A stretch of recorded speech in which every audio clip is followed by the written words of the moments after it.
CM camp ఆఫీసులోకి వెళ్లిన container పై అనవసర రాద్ధాంతం చేస్తున్నారన్నారు వైవి సుబ్బారెడ్డి.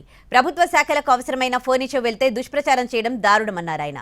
వైజాగ్ పోర్టుకొచ్చిన డ్రగ్స్ కంటైనర్ లోకేష్ బంధువులదేనన్నారు వైవి సుబ్బారెడ్డి. అందుకే ఏ కంటైనర్ చూసినా ఆయనకు అనుమానం వస్తుందని చెప్పారు ఆయన.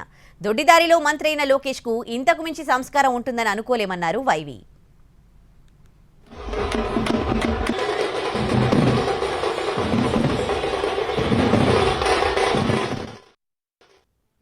నుంచి డ్రగ్స్ ఎవరు ఇంపోర్ట్ చేశారో ఎవరు తెచ్చారో కూడా ఆయనకు తెలుసు కదా, వాళ్ళ బంధువులే కదా. అందుకని ఈ కంటైనర్ కూడా ఏమున్నాయో ఏందో ఆయనకు తెలుసు కాబట్టి ఆయన దాని గురించి మాట్లాడుతున్నారు. అది ఏదో ప్రభుత్వ శాఖలకు సంబంధించిన కంటైనరు సామాను ఏదో తీసుకొచ్చిందో దానికి ఇంత పెద్ద ఇష్యూ రాద్దాంతో. ప్రభుత్వ కార్యాలయాలు ఉన్నాయి అక్కడ, ముఖ్యమంత్రి గారి క్యాంప్ కార్యాలయాలు, వాటికి అవసరమైన సామాగ్రి తీసుకొచ్చిందో ఏం తీసుకొచ్చిందో దానికి పెద్ద ఇష్యూ చేయాల్సిన అవసరమే ఉంది. వాళ్ళలాగానే అన్ని కంటైనర్లో డ్రగ్స్ వస్తాయని వాళ్ళ బంధువులు ఏదైతే డ్రగ్స్ చేశారో అదేవిధంగా అందరూ చేస్తారని భావిస్తే ఇంకా అవగాహన ఆ మాత్రం ఉందని మనం అనుకోవాలి. ఆయన మంత్రిగా చేశాడు కానీ ఎప్పుడన్నా చట్టసభలో ఎన్నికై మంత్రి అయ్యాడా?